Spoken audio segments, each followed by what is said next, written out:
प्रणाम, नमस्कार। मैं अंकित गैरोला और आज सभी का एक बार फिर से लोकार्पण के इस लाइव सेशन पर स्वागत करता हूं। ऋषिकेश तहसील में इस वक्त मौजूद हूं। मेरे पीछे इस वक्त आपको मोहित डिमरी देखने को मिल रहे होंगे। टाइटल भी देखा होगा आपने, समझा होगा। और जो कहानी मैंने अभी इनकी सुनी तो उस कहानी से एक कहानी मुझे याद आ गई। जब मैं छोटा था ना तो एक मेरे पिताजी ने मुझे एक बुक दी थी, उसमें बहुत सारे कवियों की कविताएं थी। उसमें लिखा हुआ था कि हालतें सरकार ऐसी हो गई तो क्या करे, हालतें सरकार ऐसी हो गई तो क्या करे, लाजिम गरीब को जलानी पड़ गई झोपड़ी तो क्या करे। तो वो कहानी और उस चीज को आज शायद मैं दोबारा से, कई बार आपके पास बोल दिया है मैंने, कई बार सुना भी होगा। मोहित भाई से बात करते हैं। सर, आपने कल एक कॉन्फ्रेंस करी जिसमें आपने तमाम चीजें रख रहे हैं कि ऋषिकेश से वोटरों का वोटर लिस्ट से नाम गायब हो जाता है। आज तहसील पहुंच गए, क्या कुछ लेकर?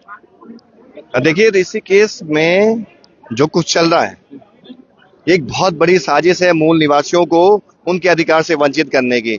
हमने पहले देखा यहाँ के लोगों की जमीनों को लूटा गया, यहाँ के लोगों की नौकरियां लूटी गई। अब यहाँ के लोगों की राजनीतिक ताकत खत्म करने की बड़ी साजिश हो रही है। यहाँ कोई मूल निवासी मेयर न बन पाए, इसके लिए साजिश हो रही है। कोई मूल निवासी पार्षद न बन पाए, इसके लिए षड्यंत्र हो रहे हैं। आप देखिए, गंगानगर वार्ड है एक ऋषिकेश का, वहां से 700 मतदाताओं के नाम गायब हैं। अगर हम पूरे 40 वार्डों का औसत निकाले, हम मान के चल रहे हैं कि एक वार्ड से अगर 250-300 मतदाताओं के नाम अगर गायब हुए होंगे तो आप समझ सकते हैं करीब 12,000 लोगों के मतदाता सूची से नाम गायब हुए हैं। इतना बड़ा षड्यंत्र हुआ है।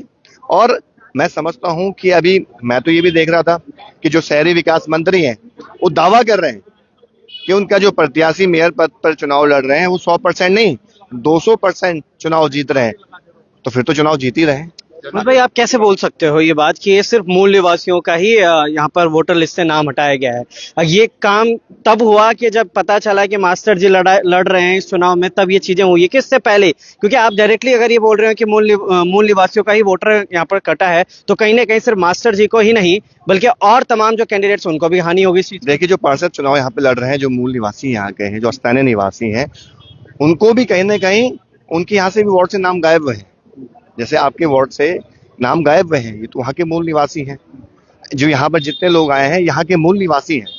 अधिकतर जो नाम अभी तक सामने आए, हमारे पास आए हैं, वो मूल निवासियों के ही हैं। अब आप देखिए ना, जो मकान मालिक है उसका नाम गायब है, जो किराएदार हैं उनके नाम चढ़े हुए हैं, जिनको आए भी अभी बहुत कम समय हुआ है उनका नाम चढ़ा हुआ है। जो लोग यहाँ 20, 25, 30 सालों से रह रहे हैं, जिन्होंने लोकसभा चुनाव में वोट किया, विधानसभा चुनाव में वोट किया, पिछले नगर निगम में वोट किया, उनको इस समय वोट के अधिकार से वंचित कर दिया गया है।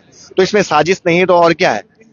ये एक तरह से लोकतंत्र की हत्या है। लोगों के संवैधानिक अधिकारों को से उन्हें वंचित किया जा रहा है। और हमने आज एसडीएम मैडम से साफ कहा है कि जितने लोगों के नाम गायब भी हुए हैं, आप उनके वोटर आईडी कार्ड के माध्यम से पुरानी सूची निकाल कर उनके अन्य प्रूफ जो भी उनके पास है उसके आधार पर उनको वोट का अधिकार दीजिए। ऐसा अगर आप नहीं करते तो हमें आंदोलन के लिए मजबूर होना पड़ेगा।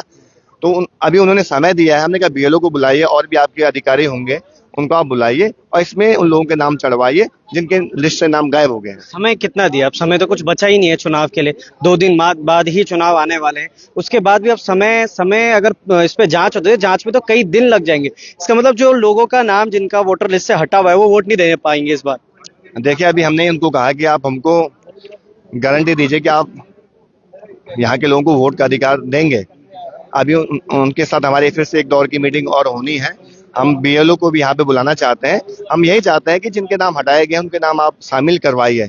अगर ऐसा नहीं होता है तो मूल निवास भूखा संघर्ष समिति को आंदोलन तो करना ही पड़ेगा। इसके अलावा हमारे पास दूसरा कोई विकल्प नहीं है। अगर आवश्यकता पड़ेगी तो हम हाईकोर्ट भी जाएंगे, वहां भी याचिका दाखिल करेंगे, क्योंकि सवाल यहाँ के मतदाताओं के अधिकार का है। इससे कोई भी वंचित किसी को कोई अधिकार नहीं कि आप उसे उसके अधिकार से वंचित कर दीजिए। तो हम कोर्ट भी जाना पड़े, कोर्ट भी जाएंगे, और भी अन्य तरह से जो भी माध्यम हो सकते हैं उस पर भी हम काम करेंगे।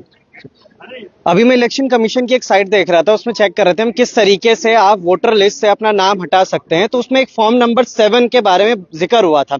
हालांकि मेरे को उसके बारे में इतना नहीं पता। मैं खुद यहाँ पे हिमांशु सर हैं, एक टीचर भी हैं, उन टीचर होने के नाते उनसे पूछने सर, अभी इलेक्शन कमीशन की एक लिस्ट वो देख रहा था, मैं साइट देख रहा था, उसमें लिखा हुआ था फॉर्म 7। अगर आपको अपना वोटर लिस्ट से नाम हटाना है तो फॉर्म 7 भर के आपको सबमिट करना पड़ेगा, मगर वोटर लिस्ट में नाम चढ़ाने के लिए आप ऐसा कुछ नहीं। इस विषय में थोड़ा सा बताइए क्या है। देखिए, पहले तो इस व्यवस्था को आप समझिए कि इस देश में चुनाव जो होते हैं वो 3 स्टेजेस में त्रिस्तरीय चुनाव होते हैं। लोकसभा के लिए होते हैं, विधानसभा के लिए होते हैं, फिर लोकल बॉडीज के लिए होते हैं, जिसमें पंचायत और फिर म्युनिसिपैलिटी आती है। इन तीनों की जो वोटर लिस्ट बनती है वो अलग अलग बनती है। लेकिन ये जो भ्रम फैलाया जा रहा है कि अगर मुझे वोटर लिस्ट में नाम चढ़ाना है तो मुझे उसके लिए एप्लीकेशन देना होगा, ये गलत बात है। ये जिम्मेदारी प्रशासन की होती है कि वो वोटर लिस्ट को तैयार करे। अब उस लिस्ट में से अगर नाम हटाना है, अगर मैं दिल्ली जाना चाहता हूं, मैं हिमाचल जाना चाहता हूं, मैं वहीं बसना चाहता हूं और मैं यहां से वोटर लिस्ट से नाम हटाना चाहता हूं, उसके लिए फॉर्म 7 अप्लाई किया जाता है और फिर एप्लीकेशन दी जाती है वोटर लिस्ट से नाम हटाने के लिए, चढ़ाने के लिए नहीं। तो जो जितने भी लोग आपको यहाँ पे दिखाई दे रहे हैं, इनमें से किसी ने भी फॉर्म 7 नहीं भरा है। तो सवाल ये उठता है कि अगर इन लोगों ने अप्लाई ही नहीं किया था तो फिर उनका नाम कैसे हटाया गया। किसकी त्रुटि होगी जब इनका नाम अगर वोटर लिस्ट पे नहीं आता है, तो किसकी ये कोई त्रुटि नहीं है, ये षड्यंत्र है।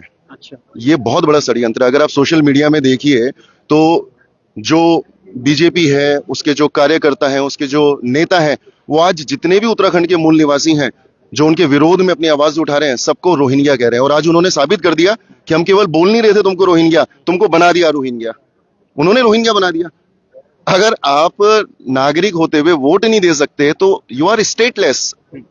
एक यही तो अंतिम पावर है जो यहाँ के लोगों के पास है। तो उन्होंने तो आज रोहिंग्याओं के बराबर में जो वो कह रहे थे सोशल मीडिया में, उन्होंने सच में आज यहाँ पे लाके खड़ा कर दिया। और ये स्थिति बहुत गंभीर स्थिति है। ये केवल नगर निगम की हम बात कर रहे हैं, जहां पर हमें ऐसा लगता है कि 10 से 12 हजार जो वोटर हैं वो फर्जी वोटर हैं। और आप इस षड्यंत्र को और तरीके से समझिए।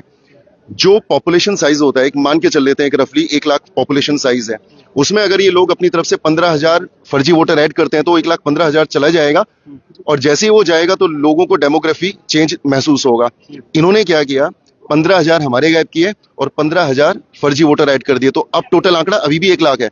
तो पॉपुलेशन को मेंटेन भी कर दिया गया, लेकिन इन्होंने मूल निवासियों को गायब कर दिया। जैसे हम अभी उदाहरण भी देख रहे हैं कि मकान मालिक जो है, मकान मालिक का नाम नहीं है वोटर लिस्ट में, लेकिन किराएदारों का है। और ऐसी स्थिति उत्तराखंड की हो चुकी है कि हम मकान मालिक हैं, हमारे अधिकार खत्म हो चुके हैं, और जो किराएदार हैं उनको जो है अधिकार दिए जा रहे हैं। तो ये बड़ी स्थिति गंभीर है और ये आप इसे केवल एक वोट तक सीमित मत समझिए, ये अस्तित्व का भी सवाल है। मैं तो ये कहता हूं कि या तो वोटर लिस्ट में नाम चढ़ाया जाए और नहीं तो सबको मृत्यु प्रमाण पत्र दिए जाए।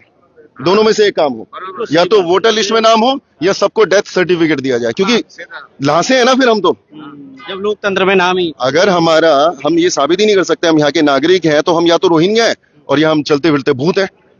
बहुत बहुत धन्यवाद सर। और एक लिस्ट आप देख पा रहे होंगे यहाँ पे, मैं कैमरामैन को बोलूंगा थोड़ा सा आगे आके दिखाने का प्रयास करिए। वार्ड नंबर 37 से है ये, मनसा देवी से, और लगभग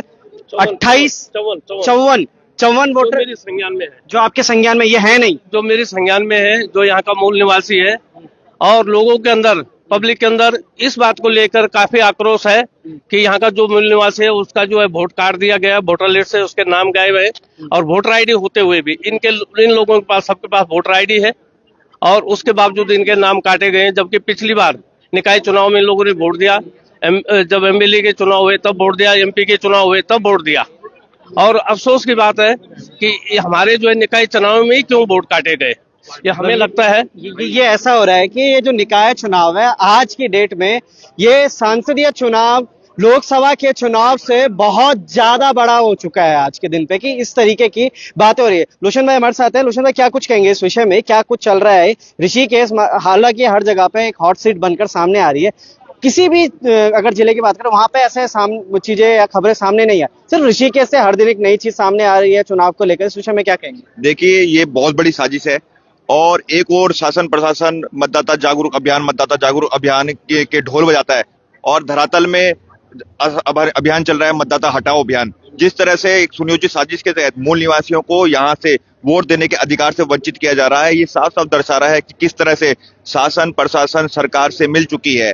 और गुज्जर प्लॉट में भी, गंगा नहर में तो 700 परिवारों के नाम गायब हुए। गुज्जर प्लॉट में भी खबर आ रही है कि जो नारसन से आए हुए कुछ लोग हैं, कुछ ही समय पहले आए हैं, उनके वोटर कार्ड बने, वोटर लिस्ट में नाम है, और जो वहाँ के मालिक हैं, जो बहुत वर्षों से यहाँ रह रहे हैं, मूल निवासी हैं, उनके नाम हटा दिए गए हैं। तो ये इस हद तक गिर चुके हैं कि इन्होंने मूल निवासियों को वोटिंग देने के अधिकार से वंचित कर दिया गया है।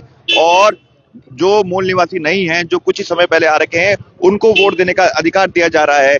तो ये साफ साफ बता रहा है कि ये किस तरह से बौखला गए हैं, मास्टर जी की लोकप्रियता से भी बौखला गए हैं, मूल निवासियों की एकता से ये घबरा गए हैं। और जैसे कि हिमांशु भाई ने भी कहा था कि किस तरह से अगर हमारा वोटिंग का अधिकार ही नहीं दोगे तो हमें मृत्यु प्रमाण पत्र ही दे दो। जब आप वोट देने नहीं देते इसका मतलब तो कि हम मर चुके हैं। और आप देख सकते हो कि कितने लोग आ रखे हैं, इनके परिवार वालों के नाम नहीं है, इनके अपने पड़ोसियों के नाम नहीं है, मालिक मकान मालिक हैं जो उनके नाम नहीं है। तो ये जो पूरा का पूरा प्रकरण है, ये साफ साफ बता रहा है कि जो सरकार है शासन प्रशासन के साथ मिलकर ऋषिकेश के चुनाव से इतना बौखला गई है कि उन्होंने पूरा का पूरा जो तंत्र इसमें लगा दिया गया है और कोई जवाबदेही नहीं है। और हम मूल निवास बुकानों संघर्ष समिति मूल निवासियों के अधिकारों के लिए लड़ते हैं और ये जो मूल निवासियों का मतदान का अधिकार है उसके लिए भी लड़ेंगे, चाहे इसके लिए एक बड़ा आंदोलन क्यों ना करना पड़े। तो ये देखिएगा, तमाम चीजें आपने सुनी और तमाम चीजें यहाँ पे अब सब के सब अंदर जाते हुए आपको देखने को मिल रहे होंगे। तहसील में अंदर एसडीएम मैम के सामने जाएंगे, ज्ञापन हालांकि उन्होंने सौंप दिया, उसके बाद क्या कुछ चीजें हो रही है उन सब चीजों के बारे में आपको बताते हुए रहेंगे, पल पल के अपडेट्स आपको देंगे। बहुत बहुत धन्यवाद, बने रहेगा लोकार्पण के साथ। कहीं आपका भी वोटर लिस्ट से नाम तो नहीं हटा है, एक नजर जरूर मान लीजिएगा। धन्यवाद।